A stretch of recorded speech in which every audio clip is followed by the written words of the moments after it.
Do you color the hair extensions before you put them in? Do you color the hair extensions after they've been put into the client's head? Neither. I order the right color to start with. Well, and then depending on the hair extensions themselves, sometimes you do fall into a situation where you could get as close as possible with the color match of the extensions. And everybody's always worried about getting the hair extensions to match identically to the client's natural hair or whatever the client's color is going to be. So a little bit of advices as you were talking made me think about this. Here's a couple of advices. Rather than trying to force the hair extensions to match perfectly to the client's hair, try to get as close as possible with the hair extensions and see how much you can manipulate the client's hair to match closer to the hair extensions. Do it backwards. If you really, if this is your color, you are a medium brown, and you found this hair extension medium brown color that's pretty close. It's not spot on, but it's pretty close. See if the client is willing to adjust their color slightly to offset to match the hair extensions. It'll make life so much easier. Why? So much easier. Why? What's hard about coloring? What people don't understand, what people don't realize is these hair extensions have already been processed and they've already been colored down with a textile dye. We say this so often in class. We say this so often on here, and people just don't realize. I want everybody to do an experiment. I want you to go get an old raggedy t-shirt that you got, and not just like a simple white one.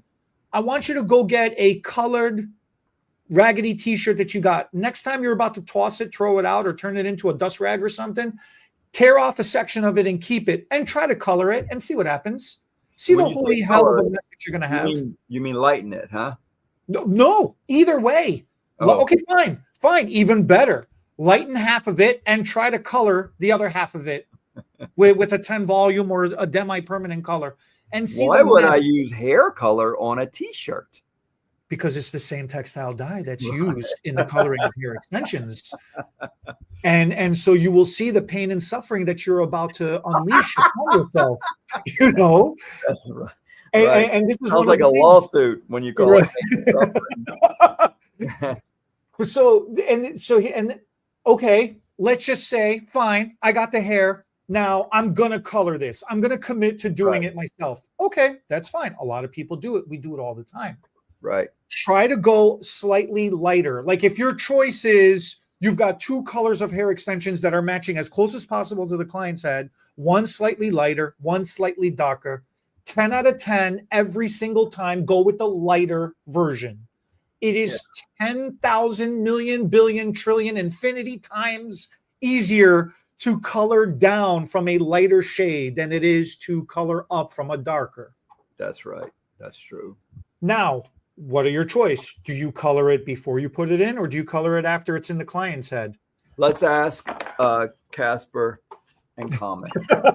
What do y'all think? What do you guys think? They're like, we're out of this one. They're like playing dead. There is technically no right answer. It is a situational thing to yourself. You got to make a decision. Here is the issues, or here are the things to consider that you're going to run into. If you color the hair extensions before you put them in, it's kind of easier to do it because you could just grab the hair and soak it in and bathe it into the color and do what you need to do and let it sit for as long as you want. And you don't have to worry about the person getting bored or tired or you're running behind schedule or whatever. You throw the extensions off to the side. You forget about them. You've also got the client's hair in the way. There is that as well. I mean, do you need to color the client's hair? Because if you're just needing to change the extensions color to match the client, well, why would you have them together?